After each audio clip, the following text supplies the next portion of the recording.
Hasil tinjauan oleh sebuah stesen penyiaran terkenal di UK yang melibatkan 32.000 responden dari 26 buah negara telah didedahkan. Negara yang menduduki tempat pertama paling membenci Malaysia ialah China dengan 76%, manakala di tempat kedua ialah Jerman, di mana hanya 8% rakyatnya yang mempunyai pandangan positif terhadap Malaysia. Jika dilihat pada angka ini semata-mata, seolah-olah seluruh dunia membenci Malaysia. Namun, seorang pakar ekonomi dari Jerman yang sedang meneliti data tersebut tiba-tiba bangun dari kerusinya dan berkata, "Tunggu sebentar. Bukankah semua negara di dalam senarai ini adalah negara-negara yang telah dipintas oleh Malaysia?" Pada saat itu, seluruh bilik mesyuarat menjadi sunyi sepi. Ini bukanlah kebencian, ini adalah ketakutan. Kisah yang mengejutkan ini akan saya ceritakan kepada Anda sekarang. Sebelum bermula, sokonglah penceritaan ini dengan menekan butang subscribe dan like. Halo semua, nama saya Klaus Becker. Saya telah berkhidmat di Institut Penyelidikan Ekonomi Frankfurt di Jerman selama 30 tahun, memfokuskan kajian pada perdagangan antarabangsa dan daya saing industri. Saya telah hidup bersama data sepanjang hayat saya. Mencari kisah sebenar yang tersembunyi di sebalik lambakan nombor itulah tugas saya. Sebab saya berdiri di sini pada hari ini berpunca daripada satu angka yang saya temui secara kebetulan 3 bulan yang lalu. Hari itu adalah pagi Isnin yang biasa. Semasa saya tiba di institut, duduk di meja dengan secawan kopi di tangan, salah seorang rakan sekerja saya meletakkan laporan tebal di atas meja sambil berkata, "Klaus, ini hasil tinjauan pendapat antarabangsa dari stesen penyiaran UK. Boleh kau tengokkan data tentang Malaysia?" Saya membuka laporan itu. Sebaik sahaja saya menyelak halamannya, tangan saya terhenti. Angka-angka di situ kelihatan sangat pelik. Ia adalah satu corak yang belum pernah saya lihat, walau sekalipun dalam tempoh 30 tahun saya bekerja. Adakah Anda tahu bagaimana tinjauan populariti negara ini berfungsi? Ini bukan sekadar tinjauan awam biasa. Dimulakan sejak tahun 1998, tinjauan ini mengukur bagaimana negara-negara utama dunia melihat antara satu sama lain pada setiap tahun. Ia adalah data sebenar yang dirujuk oleh kerajaan dan syarikat pelbagai negara apabila merangka strategi diplomatik atau strategi ekspor mereka. Secara mudahnya, ia ibarat komuniti penduduk kampung membuat undian untuk menentukan siapa yang mereka suka atau benci. Tetapi, keputusannya memberi impak terus kepada urus niaga perniagaan sebenar. Begitulah besarnya pemberat tinjauan ini. Namun semua, tahukah Anda bila kali pertama Malaysia mula mendapat perhatian dalam tinjauan ini? Sehingga awal tahun 2000-an, Malaysia hampir tidak mempunyai kewujudan dalam tinjauan ini. Kebanyakan responden menjawab bahawa mereka tidak begitu mengenali Malaysia. Sentimen yang wujud hanyalah sikap tidak peduli, tiada sokongan dan tiada juga penolakan. Tetapi menjelang tahun 2010-an, angka-angka mula berubah. Negara yang menyukai Malaysia menjadi semakin suka dan negara yang membenci menjadi semakin benci. Negara-negara yang sebelum ini tidak peduli juga mula mempunyai pendapat. Ini bermakna Malaysia bukan lagi sebuah negara yang boleh diabaikan. Saya telah mengikuti arus perubahan ini selama 30 tahun. Sebab itulah saya faham. Dalam tinjauan pendapat antarabangsa, lonjakan drastik dalam penilaian negatif terhadap sesebuah negara biasanya berpunca daripada 2 sebab. Pertama, jika negara tersebut benar-benar melakukan perbuatan buruk, contohnya memulakan peperangan, menjajah negara jiran, atau melanggar undang-undang antarabangsa. Kedua, apabila negara tersebut menjadi terlalu kuat. Kedua-dua perkara ini adalah cerita yang berbeza sama sekali. Laporan yang saya analisis mempunyai petunjuk tersembunyi untuk membezakan kedua-duanya. Untuk mencari petunjuk tersebut, saya mula mentafsir data secara terbalik. Saya melihat senarai negara yang membenci Malaysia, kemudian menyiasat alasan spesifik yang mereka berikan. Tetapi ada sesuatu yang ganjil. Alasan untuk membenci Malaysia berbeza sepenuhnya mengikut negara. China menyebut tentang pencerobohan budaya. Jerman merungut tentang persaingan industri.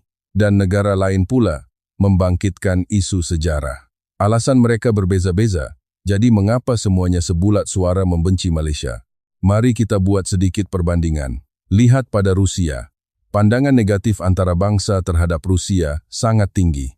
Kebanyakan negara Eropa memberikan penilaian negatif antara 70% hingga 80%.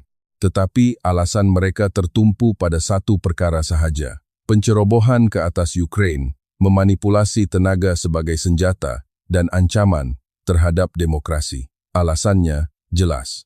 Bagaimana pula dengan Argentina? Penolakan terhadap Argentina sangat rendah. Sebabnya, mereka tiada impak besar. Tiada siapa di masyarakat antarabangsa yang takutkan Argentina, tetapi Malaysia berbeza. Alasan setiap negara untuk membenci sangat berbeza. Ini adalah corak yang sangat jarang berlaku. Pada malam itu, saya tinggal bersendirian di institut dan membentangkan semula data tersebut. Pemandangan malam kota Frankfurt terbentang luas di luar tingkap, tetapi saya tiada masa untuk menikmatinya. Saya menulis 5 buah negara yang memandang negatif terhadap Malaysia di papan putih. China, Jerman, Sepanyol, Brazil, dan sebuah negara maju di Eropah. Di sebelah setiap negara, saya menulis satu persatu hubungan mereka dengan Malaysia. Semakin banyak saya menulis, sesuatu mula kelihatan dengan jelas. Pergerakan tangan saya menjadi semakin pantas. Saya juga melihat pada sisi yang bertentangan negara-negara yang memandang positif terhadap Malaysia. Thailand 78% positif, Vietnam 76% positif, Indonesia 71% positif, India 68% positif. Semua, apakah persamaan antara negara-negara ini yang Anda boleh fikirkan? Cuba fikirkan sejenak. Jawabannya akan saya beritahu sebentar lagi. Tetapi ada satu petunjuk. Hubungan negara-negara ini dengan Malaysia secara strukturnya bertentangan sama sekali dengan hubungan negara-negara yang membenci Malaysia. Sebaik sahaja saya mengesahkan corak itu, bulu roma di belakang tengkuk saya meremang. 30 tahun saya menganalisis data pandangan awam ratusan negara, namun ini kali pertama corak seperti ini terhasil dengan begitu sempurna. Ini bukan kebetulan. Ia juga tidak dicipta secara sengaja oleh sesiapa. Data itu sendiri yang sedang berbicara. Namun, kesimpulan yang ditunjukkan oleh data ini sangat bertentangan dengan prinsip akal sihat yang saya percayai selama 30 tahun. Oleh itu, saya tidak mahu membuat kesimpulan bersendirian. Saya memutuskan untuk menunjukkan corak ini kepada orang lain, kepada rakan pakar ekonomi, dan kepada seorang penyelidik yang berasal dari Malaysia. Bagaimana reaksi mereka akan saya ceritakan kemudian. Tetapi sebelum itu, saya perlu bertanya sesuatu kepada Anda. Tahukah Anda apa yang berlaku di Malaysia semasa hasil tinjauan ini diumumkan? Terdapat sekumpulan manusia di Malaysia yang menerima angka-angka ini dengan perasaan paling luluh di dada. Anda perlu mendengar kisah mereka terlebih dahulu. Mereka bukanlah ahli akademik atau ahli politik. Mereka hanyalah orang biasa yang menjalani kehidupan harian. Membuka kedai, pergi ke pejabat, bangun awal pagi untuk memulakan hari, begitulah mereka. Namun suatu hari, tiba-tiba tanpa sebarang amaran, segala-galanya runtuh. Lebih-lebih lagi, Malaysia tidak melakukan sebarang kesalahan pun. Sudikan Anda mendengar kisah yang tidak masuk akal ini terlebih dahulu? Ia berlaku pada Mac 2017. Kerajaan China, walaupun secara rasminya tidak mengakuinya, secara praktikal telah memulakan tindakan balas terhadap Malaysia. Ia adalah arahan Sekatan Budaya dan Produk Malaysia. Alasan luarannya adalah kerana keputusan Malaysia membenarkan penempatan sistem pertahanan radar serantau berteknologi tinggi. Tetapi percikan apinya tidak terkena pada ahli politik. Ia tidak juga terkena pada pihak tentera. Ia jatuh terus ke bahu orang awam yang tidak berdosa. Ia berlaku tiba-tiba tanpa sebarang amaran. Puan Aminah binti Sulaiman, berusia 58 tahun pada masa itu, menjalankan perniagaan produk tempatan dan kosmetik di Pekan Pergunungan Kundasang, Sabah. Ia terletak berdekatan dengan kawasan yang dirancang untuk penempatan sistem tersebut. Puan Aminah telah mengusahakan kedai itu selama lebih 10 tahun. Pendapatan utamanya datang daripada pelancong Cina yang singgah membeli barangan kosmetik. Pada waktu puncak, lebih 30 orang pelancong Cina datang pada satu-satu hari. Namun pada Mac 2017, Jejak langkah pelancong terhenti serta-merta dalam sekelip mata. Jualan pada bulan tersebut menjunam lebih 90% berbanding bulan sebelumnya. Puan Aminah pada mulanya menyangka ia hanyalah bersifat sementara. Dia bertahan dengan harapan ia akan segera pulih. Tetapi, sebulan berlalu, kemudian 2 bulan, pelanggan tetap tidak kembali. Setiap pagi, Puan Aminah menaikkan daun pintu kedainya dan duduk keseorangan di dalam ruang yang kosong. Walaupun dia menekan kalkulator dengan tangannya yang berkedut, angka yang tertera sentiasa negatif. Satu hari, anak perempuannya bertanya, "Mak, apa akan jadi pada kita?" Puan Aminah tidak mampu menjawab. Dia menunduk dan kehilangan kata-kata untuk jangka masa yang lama. Akhirnya, dengan suara yang perlahan dia berbisik, "Apa yang kita dah buat? Apa sebenarnya yang kita dah buat? Adakah Anda semua faham apa maknanya ini?" Dalam masa 6 bulan sejak Sekatan Budaya bermula, jumlah wang yang dibelanjakan oleh pelancong Cina di Malaysia berkurangan lebih daripada RM450 bilion secara tahunan. Adakah Anda tahu betapa besarnya jumlah RM450 bilion itu? Ia menyamai pendapatan keseluruhan yang dijana oleh semua peniaga kecil dan sederhana, PKS, di Malaysia dalam tempoh 6 bulan. Impaknya sama kuat seperti semua kedai di pusat bandar Kuala Lumpur ditutup sepenuhnya selama 3 tahun. Dan kejutan ini bukan hanya kisah Puan Aminah seorang. Encik Ahmad Razali, 45 tahun pada masa itu, telah bekerja di kedai bebas cukai di lapangan terbang antarabangsa Kuala Lumpur, KLIA, selama 7 tahun. Beliau merupakan tulang belakang yang menyara istri, seorang anak perempuan di sekolah menengah dan anak lelaki di sekolah rendah.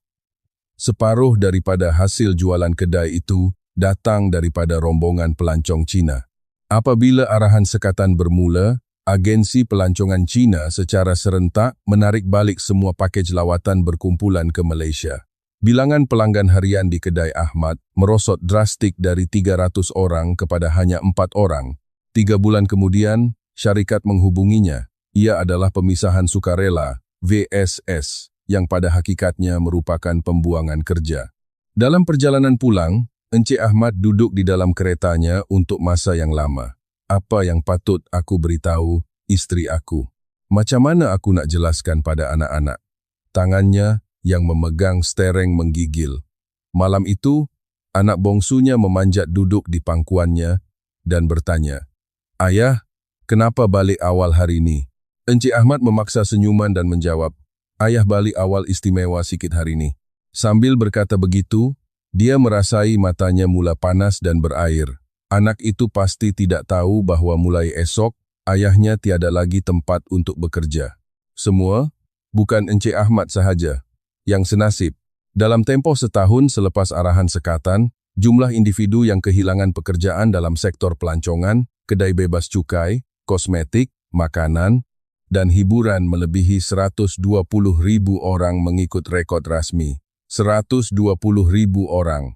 Angka ini seolah-olah seluruh penduduk di sebuah bandar kecil di Malaysia hilang pendapatan.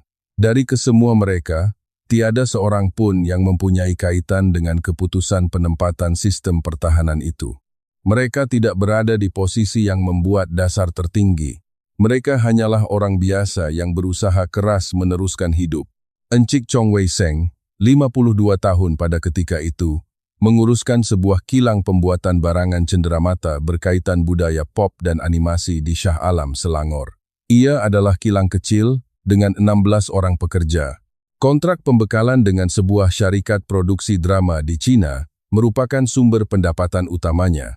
Apabila arahan sekatan bermula, pihak China menghantar notis pembatalan kontrak. Tiada penjelasan munasabah diberikan. Hanya ada satu mesej yang diterima. Penerusan kontrak adalah amat sukar. Apabila Encik Chong menerima mesej itu, dia keluar ke halaman kilang dan menghisap sebatang rokok. Wajah 16 orang pekerjanya terbayang silih berganti di ruang fikirannya. Macam mana aku nak bayar gaji orang-orang ni? 3 hari selepas itu, Encik Chong mengumpulkan pekerjanya di satu sudut kilang. Semua seolah-olah sudah dapat meneka apa yang berlaku. Di hadapan pekerjanya yang senyap, Encik Chong cuba membuka mulut, tetapi menutupnya kembali. Kata-kata tersekat di kerongkongnya. Selepas seketika, dia bersuara terketar-ketar, "Maafkan saya semua. Saya minta maaf saya tak dapat lindungi kamu semua." Pak Hasan, pekerja paling veteran yang telah berkhidmat bersamanya selama 20 tahun, bersuara dengan tenang, "Bos, kita tak buat salah apa-apa pun." Kata-kata itu membuatkan kilang itu kembali sunyi sepi. Tiada siapa yang mampu menyambung bicara. Semua, patutkah mereka berdiam diri selepas ditimpa nasib sebegini? Walaupun tidak melakukan apa-apa kesilapan, tiba-tiba suatu hari terpaksa menutup kedai, hilang pekerjaan, dan terpaksa menunduk meminta maaf di hadapan pekerja. Apa yang mereka semua ini telah lakukan? Penempatan sistem pertahanan adalah keputusan negara. Tetapi negara tidak membayar pampasannya. Puan Aminah yang membayarnya, Encik Ahmad yang membayarnya, Encik Chong yang membayarnya. Lebih 100.000 rakyat biasa yang tidak didendangkan, namanya telah menanggung harganya. Lebih menyedihkan, tiada penghujung bagi penderitaan itu. Sekatan itu tidak tamat dalam masa setahun. Ia menjadi 2 tahun, 3 tahun, dan akhirnya berlarutan sehingga 8 tahun. 8 tahun! China mengekang Malaysia selama 8 tahun. Mereka menghalang kandungan hiburan, pelancongan, dan pertukaran budaya secara total. Jadi, apa yang berlaku akhirnya? Adakah ia berjalan seperti yang dirancang oleh China? Adakah Malaysia akhirnya melutut? Semua. Saya akan menunjukkan hasilnya kepada Anda sekarang. Selepas melihat hasil ini, Anda akan segera faham mengapa saya, Klaus Becker, terpaksa menelan air liur menahan nafas. Tetapi, saya mempunyai sebab kenapa saya menceritakan kisah ini. Semasa menganalisis data di institut di Jerman, saya tidak tahu pun nama-nama mereka. Saya tidak kenal Puan Aminah, saya tidak kenal Encik Ahmad, dan tidak juga Encik Chong. Saya hanya melihat pada angka. Tetapi apabila saya kemudiannya menyadari bahawa wujud wajah-wajah sebegini di sebalik angka-angka itu, hati saya, secara anehnya, luluh dan bergegar. Kerana plot pusingan besar yang ditunjukkan oleh angka-angka itu telah menebus penderitaan mereka dalam bentuk yang sangat berbeza. Saya akan menunjukkan apa hasil sekatan China ke atas Malaysia selama 8 tahun sekarang. Baiklah, sudah tiba masanya untuk saya menunjukkan kepada Anda apa yang saya temui di institut pada malam itu. Saya berdiri di hadapan papan putih dan menyenaraikan 5 buah negara yang memandang negatif terhadap Malaysia. China, Jerman, Spanyol, Brazil, dan sebuah negara maju di Eropah. Dan di sisi yang bertentangan, saya menulis 5 buah negara yang memandang positif terhadap Malaysia. Thailand, Vietnam, Indonesia, India, Filipina. Sambil melihat kedua-dua senarai ini bersilih ganti, saya melontarkan satu persoalan. Apakah sebenarnya yang membezakan kedua-dua kumpulan ini? Anda semua juga, cubalah fikirkan sebentar. Negara yang membenci Malaysia dan negara yang menyukai, apa bezanya? Bahasa? Tidak sama. Agama? Itu pun berbeza. Jarak geografi? Brazil berada di seberang dunia tetapi membenci Malaysia. India jauh tetapi menyukai Malaysia. Jadi, apa sebenarnya? Saya mula membentangkan data berkaitan struktur industri setiap negara. Kemudian saya memadankan hubungan perdagangan dan persaingan industri dengan Malaysia satu persatu ke dalamnya. Pada saat itulah, coraknya mula kelihatan dengan jelas. Pertama sekali, saya melihat China. Menjelang 2010-an, China mengisytiharkan usaha membina industri semikonduktor dan berikrar mahu mengejar pengeluar elektronik gergasi Malaysia. Mereka juga berikrar mahu merampas takhta nombor 1 dunia Malaysia dalam industri pembinaan kapal. Begitu juga dengan industri bateri. Tetapi, apa hasilnya? Dalam semikonduktor, masih wujud jurang teknologi selama 10 tahun. Dalam pembinaan kapal, Malaysia terus mempertahankan kedudukan nombor 1 dunia dalam jumlah tempahan. Dalam bateri juga, syarikat-syarikat Malaysia terus memacu pasaran global. Tarikh China mula membenci Malaysia, benar-benar selari secara tepat dengan tarikh China mula ketinggalan di belakang Malaysia. Seterusnya, saya melihat sebuah negara yang pernah menjadi saingan sengit. Sebuah negara yang memegang 49% penguasaan pasaran semikonduktor dunia sehingga tahun 1990-an. Kini, angka itu hanyalah 8%. Di pihak yang lain, dalam tempoh yang sama, penguasaan pasaran Malaysia melonjak daripada 7% kepada 62%. Hal yang sama berlaku pada industri paparan, display. Pada tahun 2000, negara itu memegang 45% dan Malaysia 15%. Kini, negara itu memegang 3% dan Malaysia 85%. Dalam industri pembinaan kapal, negara itu mendahului dunia pada tahun 1985. Kini, nomor 1 adalah Malaysia. Bagi industri otomotif, sejak tahun 2010, pengeluar kereta Malaysia mengejar dengan begitu pantas sehingga kini berada di kelas atasan dari segi jumlah jualan global. Semua, tarikh negara ini mula membenci Malaysia sepadan secara tepat dengan masa di mana mereka dipintas oleh Malaysia. Jerman pula. Jerman adalah negara gergasi otomotif. Volkswagen, BMW, Mercedes-Benz. Kami adalah negara yang menjadi buku teks bagi industri otomotif dunia. Namun, apabila era kenderaan elektrik bermula, pengeluar kereta Malaysia mula merampas pasaran Eropah. Tambahan lagi, pada tahun 2022, Poland memilih kereta kebal generasi baharu dari Malaysia. Mereka menolak kereta kebal Leopard dari Jerman. Saiz kontrak itu bernilai RM510 bilion. Bayangkan betapa besarnya kejutan yang dialami industri pertahanan Jerman. Pada waktu inilah penilaian positif rakyat Jerman terhadap Malaysia jatuh ke tahap paling rendah, yaitu 8%. Spanyol dan Brazil, kedua-dua buah negara ini secara tradisinya adalah negara kuat dalam pembinaan kapal. Tetapi apabila industri perkapalan Malaysia menakluk pasaran dunia dengan keupayaan teknologi dan ketepatan masa penghantaran, tempahan untuk negara-negara ini menjunam dengan drastik. Semua, sudahkah Anda melihat coraknya? Persamaan di antara negara-negara yang membenci Malaysia ialah semuanya merupakan negara yang telah kehilangan sesuatu kepada Malaysia. Mereka adalah negara yang dirampas pasarannya, dipintas teknologinya, dan dihancurkan harga dirinya. Lalu bagaimana pula dengan sebelah sana? Negara yang menyukai Malaysia, Thailand, Vietnam, Indonesia, India. Hubungan negara-negara ini dengan Malaysia sangat berbeza. Syarikat-syarikat Malaysia membina kilang di negara-negara ini, menghasilkan peluang pekerjaan. Jumlah pekerja yang digaji oleh sebuah syarikat gergasi Malaysia di Vietnam melebihi 100,000 orang. Pengeluar kereta Malaysia membina kilang di Indonesia. Kandungan budaya Malaysia menawan hati golongan muda di negara-negara ini. Malaysia melayan mereka bukan dengan kuasa kekerasan, tetapi dengan keikhlasan. Oleh itu, wajarlah mereka menyukai Malaysia. Sebaik sahaja saya mengesahkan pola ini, saya bingkas bangun dari kerusi. Kaki saya menggigil. 30 tahun, saya menganalisis data ratusan negara. Namun, ini kali pertama, corak sebegini tepat muncul. Ini bukan kebetulan. Data itu bercakap dengan sendirinya. Malaysia dibenci bukan kerana Malaysia jahat, tetapi kerana Malaysia telah menjadi kuat, dan kerana kekuatan itu begitu menakutkan. Keesokan paginya, saya memanggil rakan sekerja saya di institut, Markus. Saya menunjukkan papan putih itu kepadanya, yang juga pakar industri otomotif Jerman. Markus membisu merenung papan itu.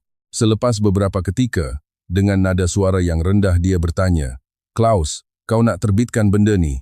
Saya mengangguk. Markus kembali mendiamkan diri seketika. "Hati-hati, kalau kau cakap benda ni kat Jerman, kau akan diserang teruk." Saya bertanya, "Kenapa?" Markus merenung tajam ke arah saya dan berkata, "Sebab ianya adalah kebenaran." Semua, kata-kata itu tidak hilang dari ingatan saya. Kebenaran tidak boleh diungkapkan. Itulah identiti sebenar sikap dunia terhadap Malaysia sekarang. Mereka menggunakan senjata kebencian untuk menyembunyikan kebenaran yang enggan mereka akui.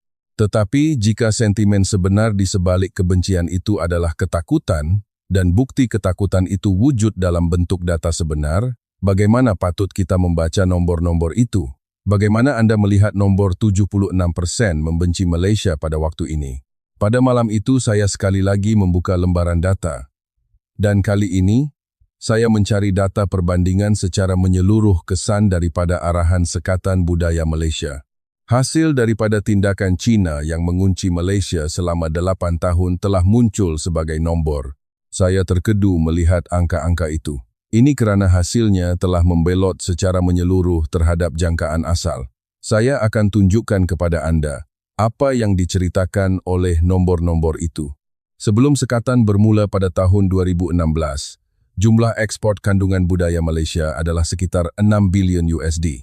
Namun pada tahun 2024, di mana sekatan telah berlangsung selama 8 tahun, cuba teka apa yang terjadi pada nombor itu. Ia menjadi 15.2 bilion USD, meningkat lebih 2 kali setengah, walaupun disekat selama 8 tahun. Sebaliknya, ia bertambah 2,5 kali ganda. Ekspor peralatan pertahanan dari 2.5 bilion US dollar pada 2016 melonjak kepada 15.2 bilion US dollar pada 2024. 6 kali ganda. Adakah ini angka-angka yang mewakili sebuah negara yang dikurung? Pada saat itu, saya berasa yakin bahwa negara ini adalah negara yang tidak boleh dikurung. Terdapat perkara yang lebih mengejutkan. Mari kita lihat perubahan kadar kebergantungan kepada pasaran China. Pada tahun 2016, 27% daripada ekspor kandungan Malaysia adalah untuk China. 40% ekspor kosmetik adalah untuk China. Namun pada 2024, peratusan kandungan untuk China menyusut kepada 8%. Kosmetik pula jatuh kepada 18%. Walaupun pergantungan kepada China susut separuh, jumlah keseluruhan ekspor pula telah meningkat lebih dari 2 kali ganda. Bagaimana perkara sebegini boleh berlaku? Kerana apabila pintu yang bernama China itu tertutup, Malaysia mencari laluan baharu ke Asia Tenggara, ke Timur Tengah, ke Eropah, ke Amerika. Mereka menukar krisis menjadi sebuah peluang. Semua inilah yang dinamakan Malaysia. Selepas menjumpai corak ini, saya melakukan satu eksperimen. Saya menyenaraikan alasan-alasan spesifik mengapa negara-negara itu membenci Malaysia dan menghadapinya dengan data satu demi satu. Ibarat membacakan surat pertuduhan di mahkamah dan memutuskan sama ada kandungan tuduhan itu benar atau salah bersandarkan bukti. Teka apa hasilnya? Penuduh-penuduh itu runtuh satu demi satu dengan sendirinya. Pertama, China. Pertuduhan China berbunyi begini. Malaysia telah mencuri teknologi semikonduktor kami, mencuri budaya kami, sebuah negara yang hidup sebagai parasit dalam pasaran kami. Tetapi, mari lihat data.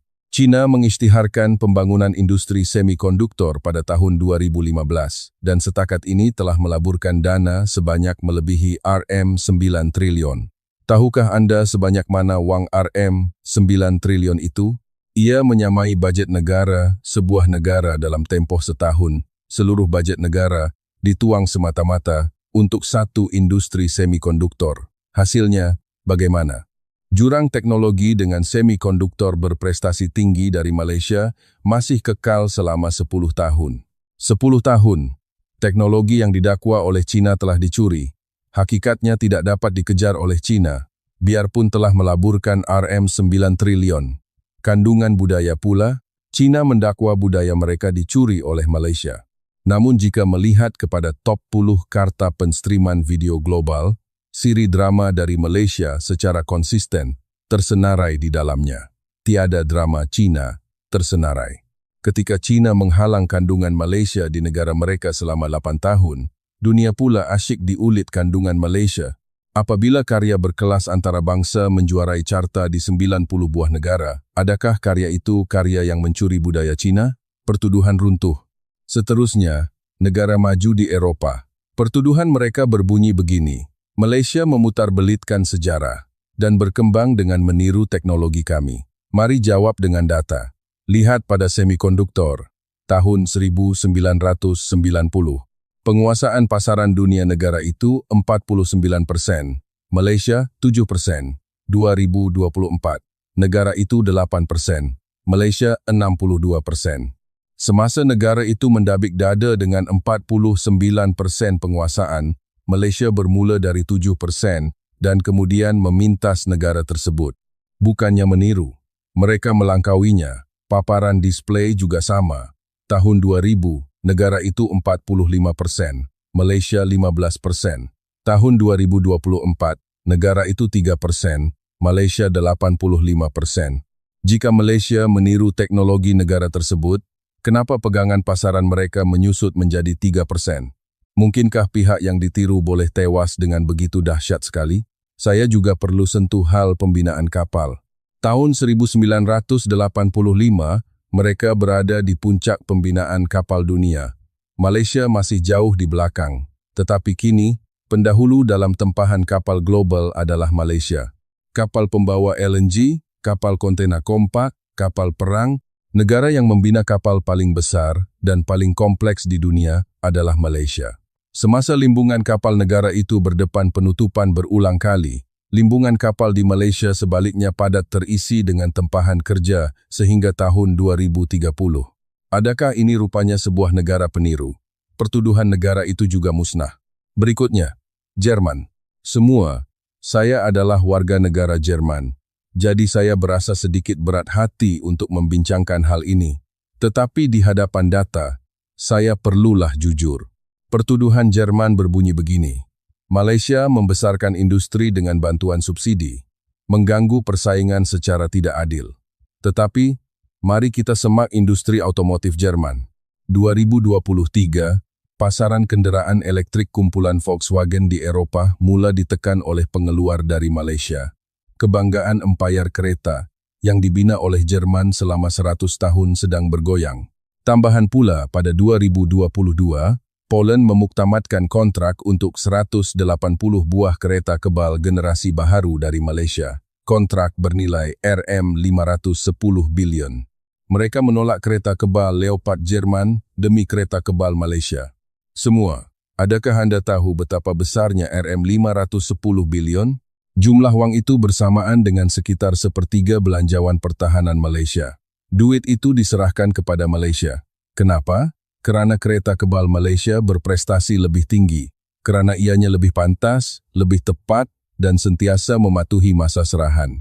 Ia bukan disebabkan oleh subsidi. Ini adalah jurang keupayaan. Surat tuduhan Jerman jatuh tersungkur di hadapan data. Sebagai orang Jerman, saya membenarkan hal ini.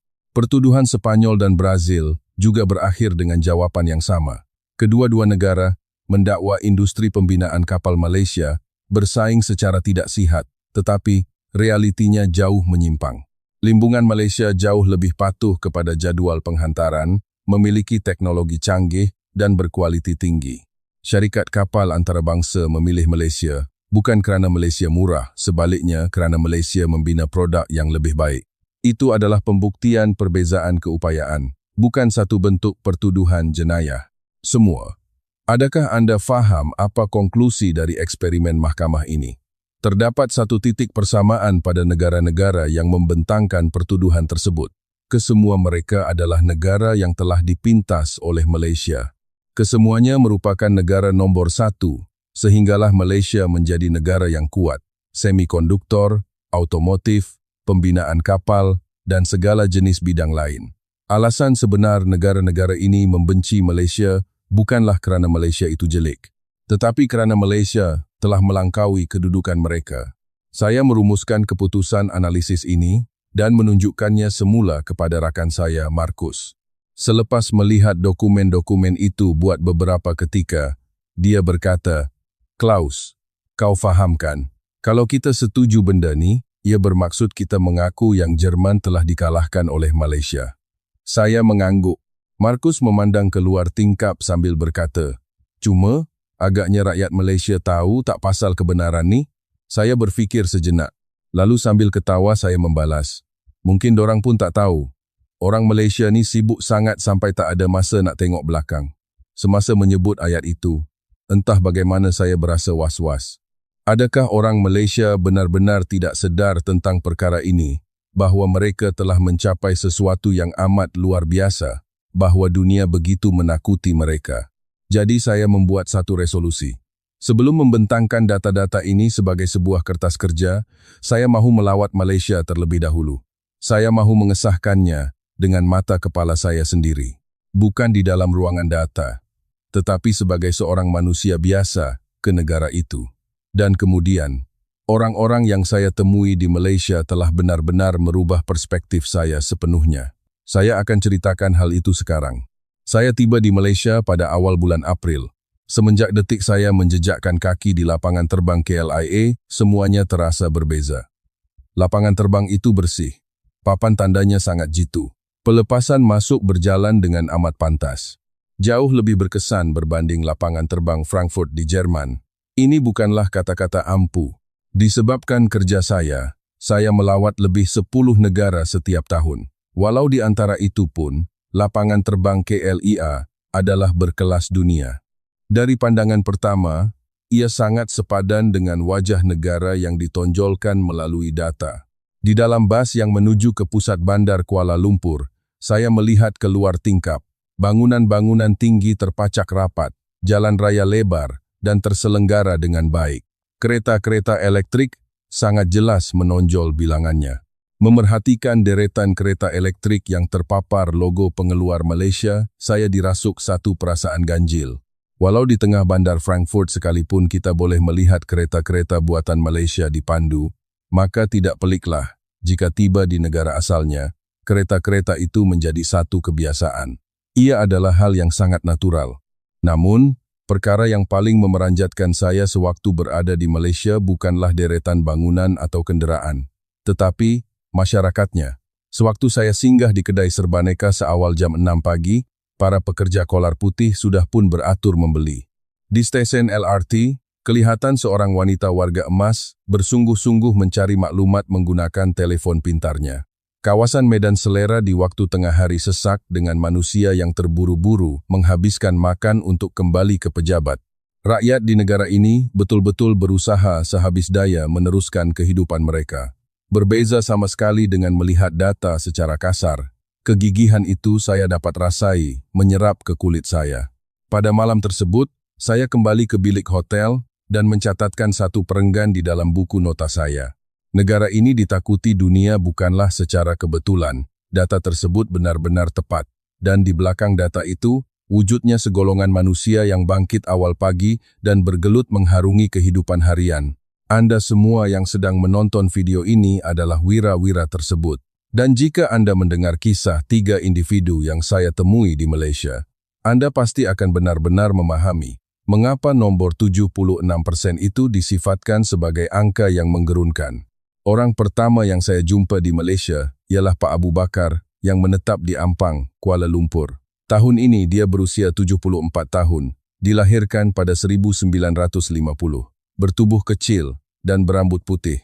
Tulang belakangnya sedikit membongkok, tetapi pandangan matanya kekal tajam. Sebaik sahaja kami berjumpa, beliau terus meminta untuk berjabat tangan dan tekstur tangannya sangat keras. Itu adalah tangan yang telah bekerja sepanjang hayatnya.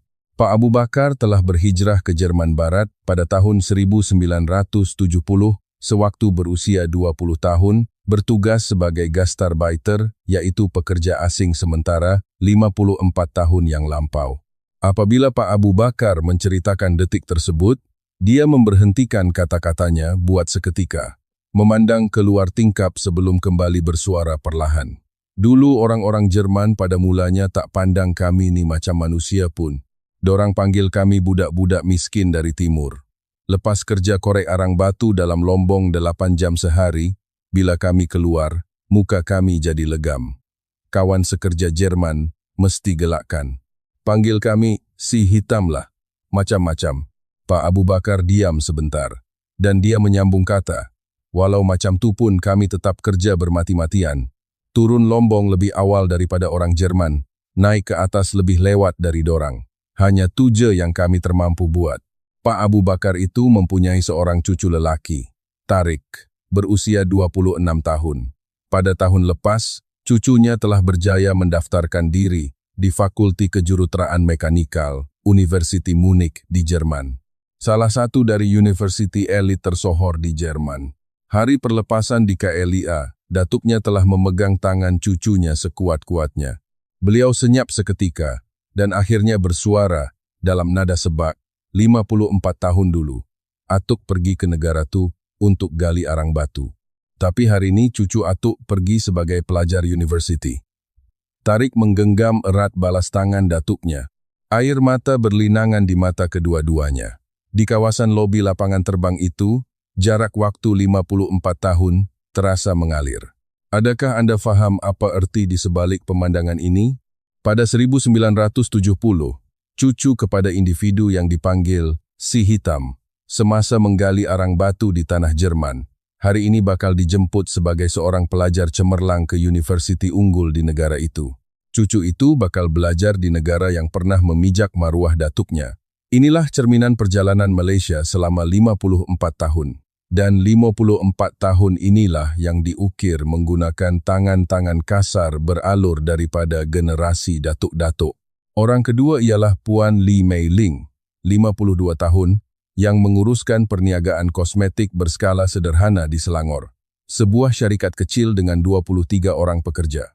Apabila arahan sekatan bermula pada tahun 2017, perniagaan Puan Lee bergantung 62% jualannya kepada pasaran ekspor China. Namun, syarikat pembeli dari China memutuskan komunikasi dengannya satu demi satu. Dalam tempoh 6 bulan jualan mereka susut lebih separuh. Bagi memastikan dia dapat membayar gaji pekerjanya, Puan Lee mengeluarkan simpanan pribadinya. Dilakukan secara rahasia tanpa pengetahuan suami. Apabila simpanannya juga tidak cukup, dia merendahkan diri kepada ibunya di kampung. Ibunya yang berusia 68 tahun, menghulurkan buku bank tanpa mengajukan walau satu pun soalan. Apabila menerima wang tersebut, Puan Lee nekat. Apabila China mengunci pintunya, jalan tunggal adalah dengan mencari pintu baharu.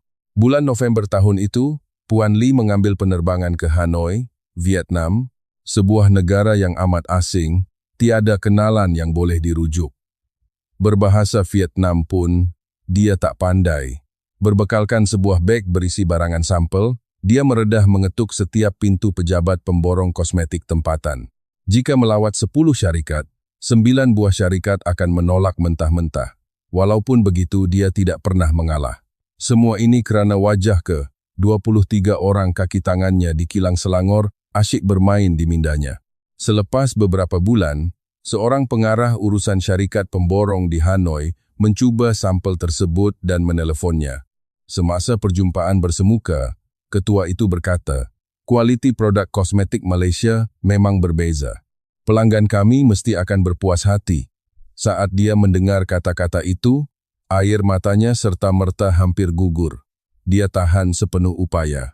Selepas selesai menandatangani dokumen perjanjian, Puan Lee terus bergegas ke tandas dan menangis lama di sana. Setelah itu dia mengeluarkan telepon bimbit, menelepon pekerjanya yang paling muda di kilang Selangor. "Kita dah terselamat." 5 tahun selepas detik itu, yakni pada tahun 2022, peratus pergantungan pasaran China di dalam syarikat Puan Lee jatuh sehingga 8% sahaja. Sebagai galang ganti, Vietnam, Thailand, Indonesia, dan pasaran tempatan Malaysia diangkat sebagai pasaran induk baharu. Keseluruhan jualan syarikat itu melambung sebanyak 40% berbanding era prasekatan.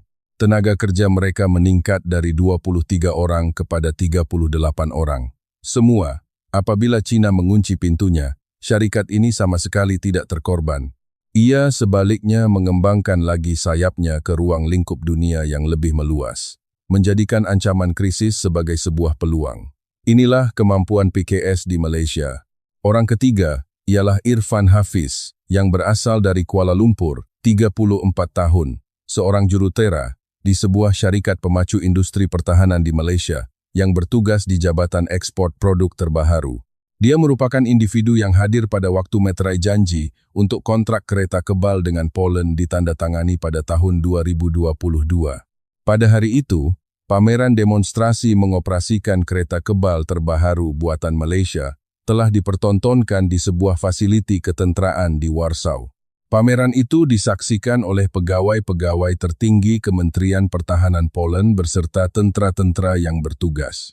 Ketika demonstrasi tamat dan kereta kebal itu diberhentikan, dari celah kerusi penonton, seorang warga emas bangun perlahan-lahan dari tempatnya. Rambutnya beruban dengan lencana darjah ketenteraan membanjiri dadanya. Dia adalah pesara tentera Poland. Warga emas itu perlahan-lahan marah ke arah kereta kebal buatan Malaysia itu. Setelah berdiri berhadapan dengannya, lelaki itu berdiri tegak dalam keadaan tidak bergerak, lalu meletakkan tangannya di dahi melakukan tabik hormat tanpa disuruh sesiapa. Secara sukarela, Irfan merasai otot kakinya seakan mencair sewaktu melihat suasana itu. Tidak lama selepas itu melalui juru bahasa tempatan, dia mendengar ucapan warga emas tersebut. Warga emas itu merupakan putra kepada veteran Perang Dunia Kedua. Lelaki itu berkata begini, "Kami Poland senantiasa diasak oleh kuasa negara jiran dan dipijak-pijak. Sebelah timur pun, sebelah barat pun sama. Tapi, jentera perisai ini akan pastikan kedaulatan kami terjaga. Walhal, jentera ini telah dibangunkan oleh sebuah negara yang tak pernah merampas satu pun hak kami." Sebaik sahaja Irfan menerjemahkan ayat tersebut, bibirnya pantas digigit kuat. Hujung matanya terasa panas. Dia terfikir, jentera yang aku gubal seni binanya ini memiliki makna sebegini besar rupanya bagi pakcik tua itu. Malam tersebut Irfan menghubungi ayah ibunya di Kuala Lumpur. Bapanya yang menjawab panggilannya. "Ayah, hari ini kan, dekat Poland benda ni baru jadi." Bapa yang tadinya mendengar kini membalas, "Ye tak yelah. Masa dulu atuk kau angkat senjata lawan nak bela negara ni. Tapi hari ini pula kau pergi buat senjata untuk bela nasib negara orang." Di corong telefon suara ayahnya jelas sedikit bergetar. Irfan lama terdiam, membisu tak bersuara. Berbumbungkan dada langit malam kota Warsaw, dia terpaku merenung seketika. Adakah Anda faham apa intipati dari ketiga-tiga cerita ini? Pada tahun 1970, atuk tua yang memikul tugas pelombong arang batu di Jerman menentang asakan ancaman Sekatan Perniagaan terbang ke Vietnam sebagai ketua PKS. Jurutera muda yang dihormati dengan isyarat hormat daripada veteran warga Poland. Manusia-manusia, sebeginilah makna sebenar pada kadar 76%. Dunia berasa gerun terhadap Malaysia disebabkan golongan seperti ini yang tidak mahu pasrah dan menyerah. Sekalipun laluan tertutup diblok oleh China, walau pasaran menjadi malap, walau dihina seantero manusia, mereka cuma pejamkan mata dan menyusur lurus marah ke haluan hadapan. Sebelum beredar meninggalkan Malaysia pada keesokan harinya, sambil membayangkan 3 individu terbabit, saya membuka kembali halaman nota simpanan. Kadar bernilai 76%. Peratus sentimen Cina 76%, Jerman pandangan positif 8%. Waktu pertama kali merenung angka ini, saya beranggapan Malaysia pastinya punca dari segala permasalahan. Tetapi sekarang, pandangan itu terbias berbeza maknanya. Skala ini merupakan alat kayu, pengukur darjah bahaya, dan asakan menakutkan yang disebar oleh Malaysia. Tiada siapa menakuti kelompok negara lemah. Tiada siapa akan ambil kisah tentang status negara kecil. Jika bertukar status sebagai subjek ketakutan global, itu buktinya Malaysia telah diiktiraf di mercu yang kukuh kekuatannya. Sambil mengatur permohonan keluar negara di lapangan terbang KLIA, hati saya diselubungi elemen perasaan emosi yang sungguh pelik. Enggan kembali berhijrah ke tanah Jerman. Lebih suka jika diizinkan meresap sedikit lama lagi di persekitaran negara ini. Saya yang selama tempoh 30 tahun cuma tertumpu dengan helaian data kini buat pertama kali menyerap aura manusiawi di sebalik nombor-nombor kasar terbabit sambil merefleksi realiti. Faktor pendominasi kekuatan Malaysia bukanlah ditunjangi kuasa manipulasi geografi maupun ledakan kepadatan skala populasinya. Ia disalurkan dengan keazaman tidak kenal erti menyerah kalah oleh pejuang-pejuang kehidupan sepertinya. Hal ini merupakan segalanya. Sejurus kembali merentasi Frankfurt, langkah awal yang dilaksana ialah merombak judul tulisan kertas kerja terbabit. Tajuk permulaannya, Analisa Evaluasi Faktor Penyumbang Sentimen Penolakan Global ke atas Malaysia. Tajuk perombakannya, Punca Mengapa Malaysia Disegani serta Diagungkan Dunia. Paradoks terlindung di sebalik lembaran tabir kesumat. Markus, rakan kolega setugas tatkala menilik tajuknya, lalu menggesa. Klaus, parah teruk kau kena hentam dengan kesatuan persatuan akademik dekat Jerman kalau pakai tajuk ni. Lantas diselangi tawaan saya membidas santai. Tahu, aku faham sangat. Tapi, inilah hakikat realitinya. Anda semua, setelah kertas laporan terbabit direkodkan secara apakah riak respons yang dilontarkan masyarakat Jerman? Tempoh bermula ia telah diasak oleh bantahan penolakan. Muncul keluhan seruan protes dari sekelompok pimpinan korporat kereta di Jerman yang terganggu keselesaannya. Walau bagaimanapun, timbul fenomena kejadian yang paling mengasyikkan. Arus solidariti sehaluan lebih banyak merantai berbanding puak pembangkangnya. Spesifik di ruang legar lepasan para penyia sidik intelek yang usianya sebaya muda-mudi. Hadir kiriman email daripada rakan siswazah master dari salah sebuah tapak university dari Jerman. Profesor, sesungguhnya perkara yang termaktub saya. Sudah arif tapi saya dihantui rasa gusar dan gerun nak lontarkannya di pentas umum. Tapi profesor bertindak berani. Ribuan apresiasi yang terucap. Menyusuri bait tulisan perutusan email tersebut, saya bermonolog di minda. Hakikat kepahitan sebuah kebenaran pasti dipaksa jua untuk menelusurinya walau sukar mana. Biarpun ianya mengundang impak ancaman terlarang dan penuh keraguan ketakutan yang teramat. Malahan pesanan jemputan kerjasama bertandang jauh dari Universiti warga Kuala Lumpur. Rakan sejawatan akademik profesor yang menyelidik di teras kajian senada mengusulkan usaha pencarian usaha sama terbabit di tapak perundangan usaha sama penyelidikan sepunya. Profesor di talian sempat berhujah pesanan ini. Profesor Becker, simptom senario ini juga serentak meracuni kawasan iklim Malaysia sendiri. Rombongan arus yang mewujudkan fitnah persepsi anti-Malaysia melata pesat seiring peningkatan ketara paras pembelian melampau-lampau untuk barangan lokal Malaysia. Remaja sekeliling galak bersolek menggunakan alat jenama buatan Malaysia, leka asyik melayan paparan jalan penceritaan siri hiburan tempatan sambil bersenandung mendalami ritma irama Malaysia. Pertembungan dua entiti perlawanan arah secara janggal berlawanan naluri praktikal sebenar ini terhasil secara anehnya. Adakah Anda merasai rentak dan logik makna frasa persoalan di atas? Lafaz maki membenci, tetapi tangan erat tergapai menyambarnya.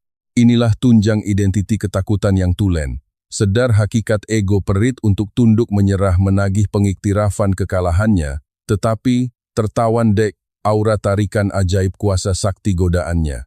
Ianya adalah perisai kekuatan terulung aset jaminan kuasa milik mutlak Malaysia berhadapan arena pasaran globalisasi antara bangsa pada fasa terkininya.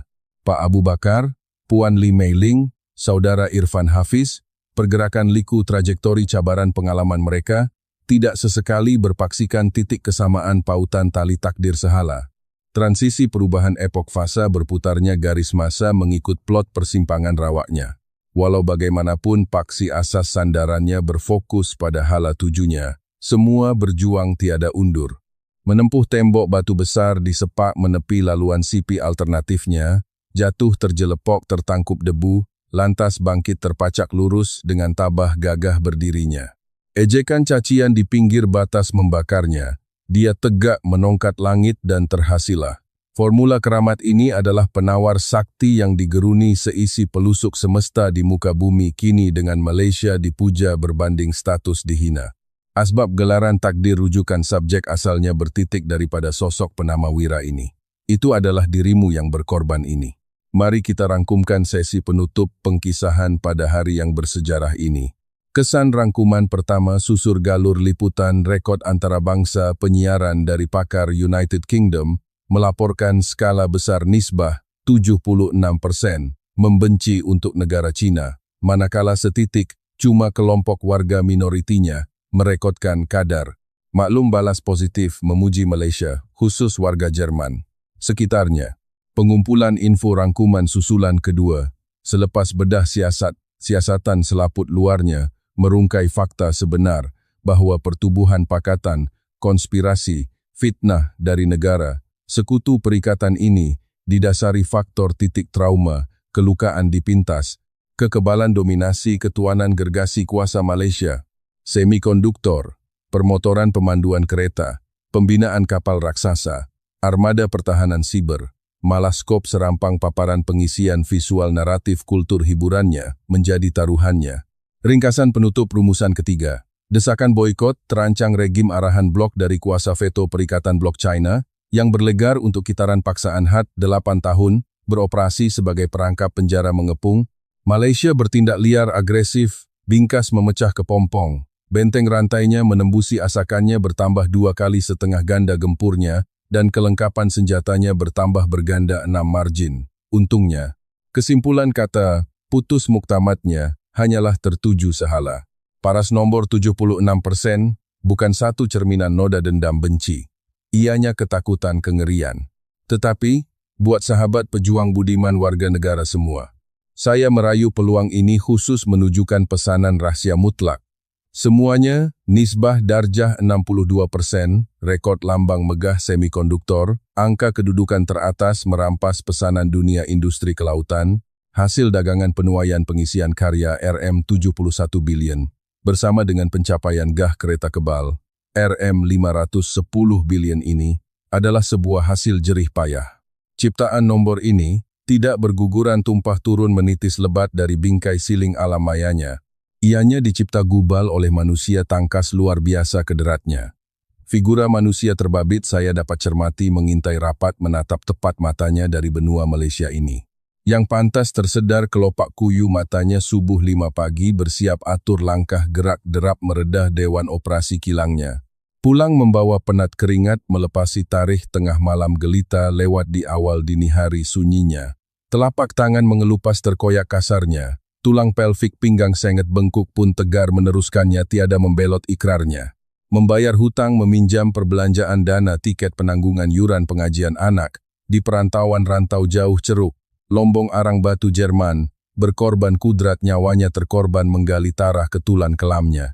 Tersangkut sangkar jeriji kunci pintu boykot dari blok sekatan negara Cina, terus terpa membabi buta membidik peluru tawaran masuk ke rantau Asia Tenggara di Vietnam, wilayah kepulauan Indonesia, malah dipaksi benua jajahan Arab Timur Tengah, cuma membedal, memikul bungkusan kantung, mengandungi sisa simpanan stok produk terakhir, demi survival nyawa di rantau sana. Watak inilah pencipta di sebalik gubalan rentak naik turun nombor berkeramat nombor magis ini. Wira yang dihormati inilah perancang strategi mengacau ketentraman nyenyak, tidur lelap lena, warga global, memantau kemarahan jitu asakan gerun ancaman yang diperlakukan di Malaysia.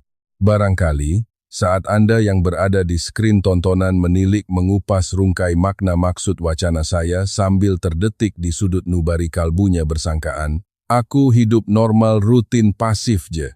Tiada pencapaian perlakuan lagak gempak hero luar biasa aku pernah corakkan. Kenyataan itu sesungguhnya haram menipu palsu sama sekali bunyinya. Titisan air kederat yang tumpah menyirami ikhtiar pengorbanan jerih payah, mengerah usaha untuk menjana nadi enjin, menghidupkan kitaran denyut jantung, perjalanan kehidupan normal biasa Anda. Itulah arsitek pembina utuhnya pasak negara bumbung kukuh ini. Berhempas pulas, menepis ranjau, melangkah laju, membuka lembaran buku hariannya, seawal permulaan pagi subuh gelap di setiap harinya. Meronta sakit lelah, penat mengerah, kehabisan tulang sekerat pun, tidak pernah menyarungkan kibaran tuala bendera putih untuk undur mengaku serah kalah, dan tidak kenal istilah kecewa, putus asa meratapi nasib bala nasib malangnya, sanggup gadaikan nyawa menyuap sesuap rezeki ke rahang darah, daging anak kecil waris keturunan yang kelaparan dijaga, disemai dengan rintihan jeritan derita sakit kesengsaraan, membesarkan perwaris baka ini. Penggabungan-gabungan elemen tenaga molekul aura magis ajaib, kuasa sakti, kuasa tekad semangat bersatu utuh, yang melahirkan melakar ukiran rupa bangsa jasad Malaysia.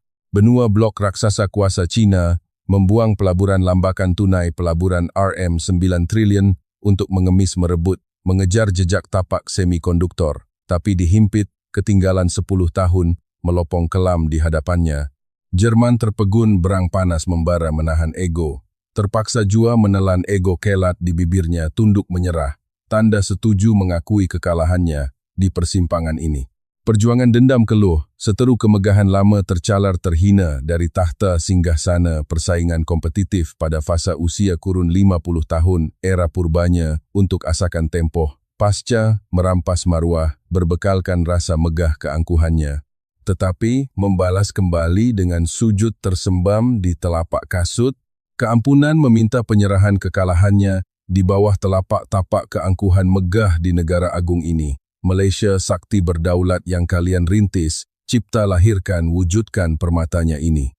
Hamba tua ini, Klaus Becker mencerna proses merombak ratusan ribuan maklumat sulit, berselirat info data, memakan tempoh meleret, merentasi separuh 30 tahun. Usiaku memproses analisis, menguji rumusan logik ini berulang kali. Tapi, saksi di depan mata bersumpah mengaku aku di atas kebenaran saksi Tuhan berdaulat negara yang punya ciri persis rupa image susuk entiti Malaysia, tidak pernah sekali aku saksikannya, wujud waima, di pelusuk maya, dimensi manapun. Hasil bumi mentah hasil komoditi sumber bahan bakar, sumbernya nipis kekeringan kurang tiada berlapik memahkotakannya, keluasan empayar sempadan takluk, kawasannya di benua Asia Ciput terbatas cilik sekadar terpencil di petanya, kependudukan statistik purata kerayan, merakyatkan demografi, jumlah manusia populasinya pun tidak setara, nisbahnya membanding di rantau Asia jajahannya. Kenapa boleh digeruni ditakuti, dipuja, disanjung tinggi, dan disegani asakan tekanan, kekebalan kekuatan luar biasa, kemampanan kuasa magis, perisai sakti luar biasakan, perubahannya yang meledak, meletus, tidak tertahan logik di alam spektrum. Sifir, putaran kalkulasi sifir alam, perhitungan logik analisis, struktur pakar ekonomi sarjana pun pening berpusar otak. Tak jumpa jawaban punca magis. Fenomena serba misteri, yang dikaburi tabir tersirat, tak masuk akal mindanya.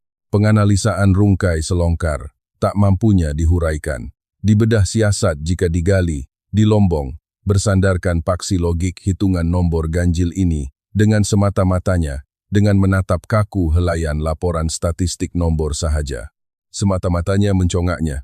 Lintasan pelayaran kembara, merentasi ruang cabaran tempo halangan, menempuh badai, membesarkan gergasi gagah perkasa, Malaysia, gah mendunia, menjajah di singgasana teratas, empayar kuasa, sejagat persada, arena antara bangsa, bukan disuntik, disemai dijana dipacu oleh aura sakti ruang data maya ilusi ini, sahaja. Ruang jawabannya terkubur dan mekar tersimpan kukuh, tersorok gah-gagah megah di bilik kunci simpanan brankas kebal yang terpendam di alam domain. Kerohanian yang hakikinya milik empunya, fitrah kejadian asli, tulen rahasia, alam roh rahasia. Kuasa entiti pernafasan manusia yang hidup.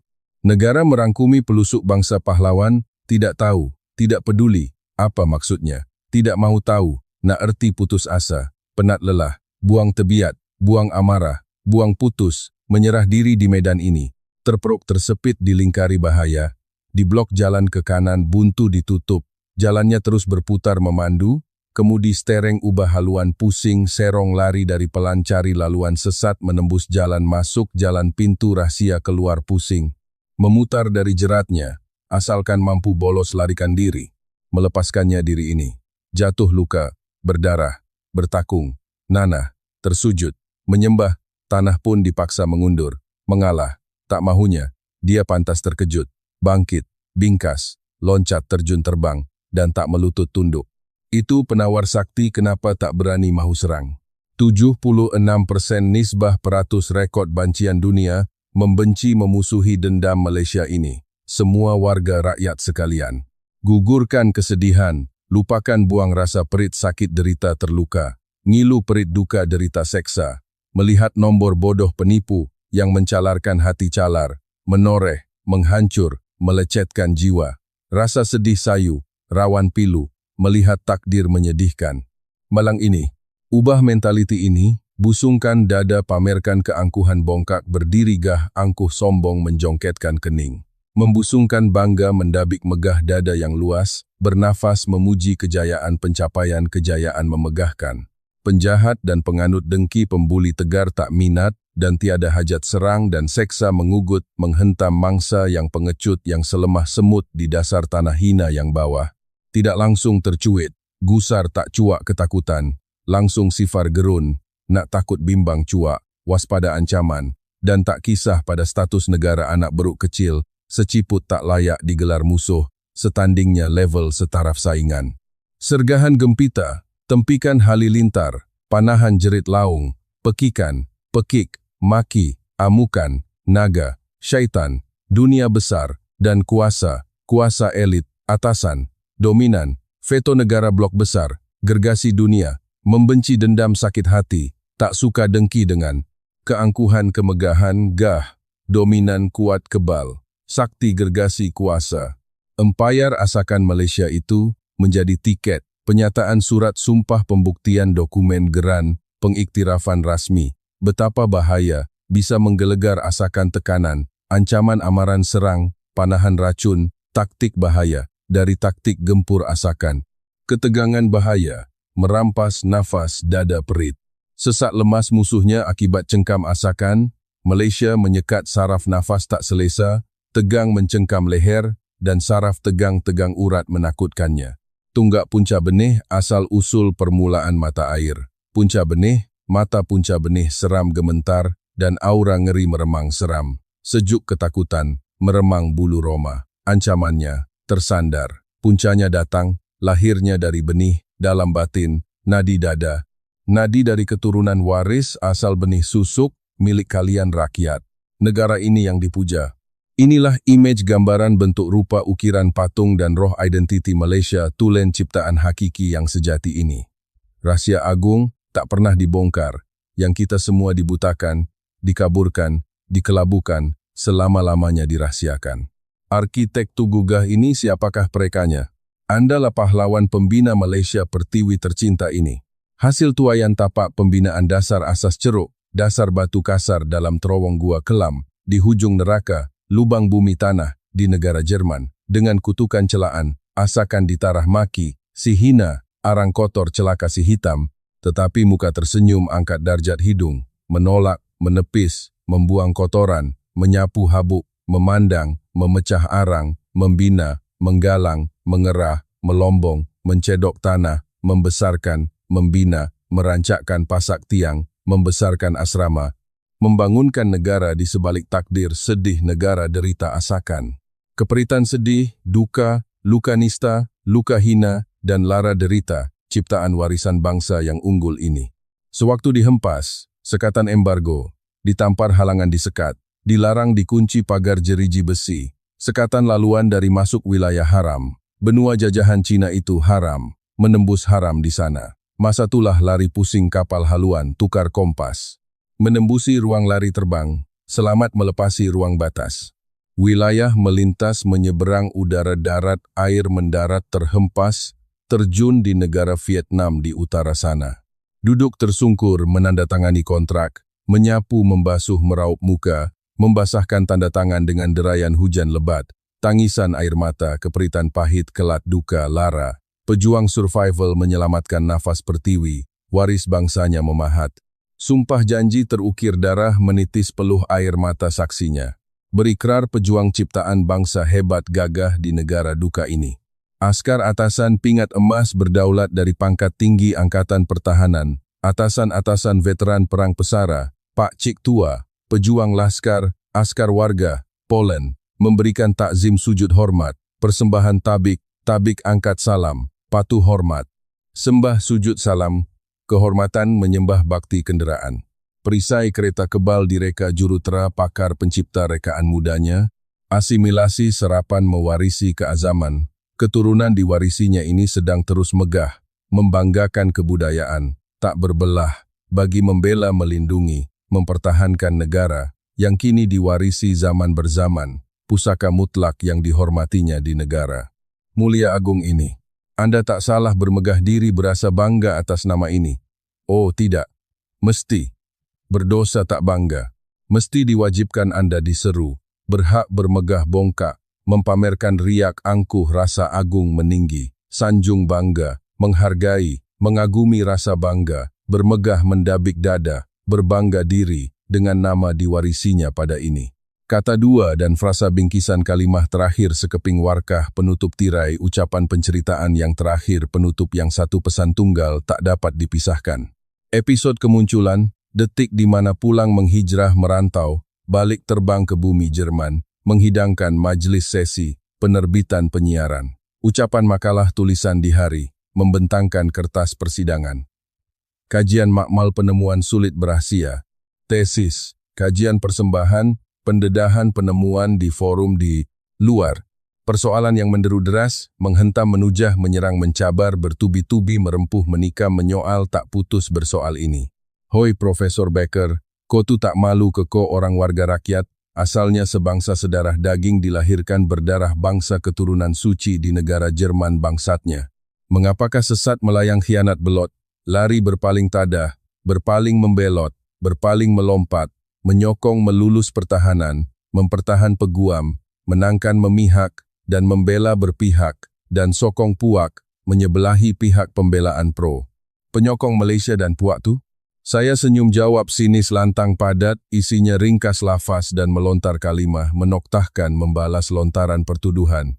Perbicaraan soalan peluru asakan, dengan menyergah begini, kalimah menyentap membakar balasan merungkai rahsianya. Saya mencabar menjawab merungkainya sebegini rupanya. Aku tak pernah khianat tanah air, bukan jadi peguam, bukan barisan sokong masuk geng, memihak pihak memihak penyokong menangkan puak lobi Malaysia. Aku tak menyebelahi penyokong di pihak mereka pun. Aku pertahankan dan beriblatkan di pihak sokong, pihak kebenaran mutlak data nombor, di pihak data, di pihak penemuan data berangka nombor. Data itulah wahyu lafaz pencerita jujur data telus, yang mengisahkan berkongsi naratif jujur membongkar, menceritakan membacakan, hakikat wahyu realiti, kepahitan pahit kebenaran, rahsia kebenaran realitinya. Lantas, peranan tanggung jawab, penyampai pesuruh, menyebarkan utusan, cuma menyampaikan, sebar melafaz, menyampaikannya. Tugas menyampaikan, hanya menghebahkan lafaz itu, kepada kamu semua, menyampaikannya. Sekadar tugas aku jua tiada niat lebihannya. Pada pesanan ini sekadarnya sebeginilah rupanya. Pesan terakhir ini, sengaja merenjis memercikkan serbuk minyak perasa, membumbui ulasan akhir di noktah yang tertinggal menyambung. Penceritaan jujur, rahsia, disembunyi dalam tambahan, ucapan tambahan, pendedahan membongkarkannya. Sumpah wallahi berpegang pada lunas janji kejujuran, ketelusan menyingkap ke lambu takbir tirai, rahsia, berterus terang. Lafaz janji berani jika jujur diutarakan, menutur jujur mengungkapkannya, keluh resah mengakui sejujurnya dengan ikhlas di hati ini. Asalnya, sejujurnya, pendedahannya Malaysia. Beransur laju agresif, kuat mencakar, mengancam bahaya, membesar, sakti, meledak, mengganas, kuat membinasa, meremang, seram, kebal, berkuasa kuat, menggila ketakutan, menjadi raksasa, sakti, menjadi hebat. Membesar ancaman dan bahaya, gerun ketakutan menggetarkan lutut ngeri, takut menggerunkan ini pun. Pada detik waktu itu, pada awalnya, aku sendiri pun rasa fobia gerun, takut trauma dan gerun mencakar jiwa aku. Aku pun sama terjangkit di awal. Pertama, sasarannya menjangkit fobia ngeri dalam hatiku ini aku. Tak tipu, walau bagaimanapun, tetapi saat fasa pada momen sewaktu saat di titik waktu, detik penerimaan. Persetujuan proses menerima asakan, reda berdamai, mengakui menerima hakikat kepahitan, gerun takut, kengerian bahaya, menerima realiti fobia, menelan fobia, mengiktiraf perasaan takut, seram, ancam, ngeri.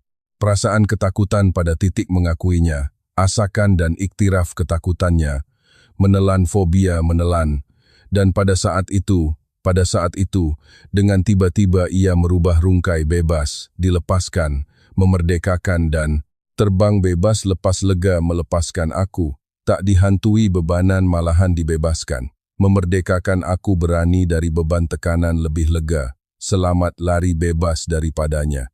Sebab sekiranya kita bertolak ansur ego jika reda, jika akuinya, jika tunduk menerima, pasrah menerima, dan iktiraf persetujuannya, akuinya dengan reda, di sana kita berpeluang pintu rahsia, ilmu kunci hikmah ruang untuk belajar mencari.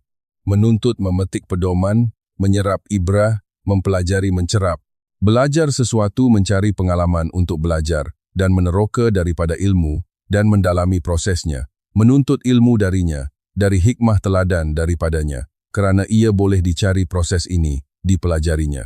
Semua anda pejuang di dunia seantero. Dunia sedang gerun dikepung asakan, diselimuti peluh dipalit, bayangan fobia rasa, menggigil trauma gemuruh, asakan menahan gentar seram, panik ketakutan, kepada jasad ancaman Malaysia.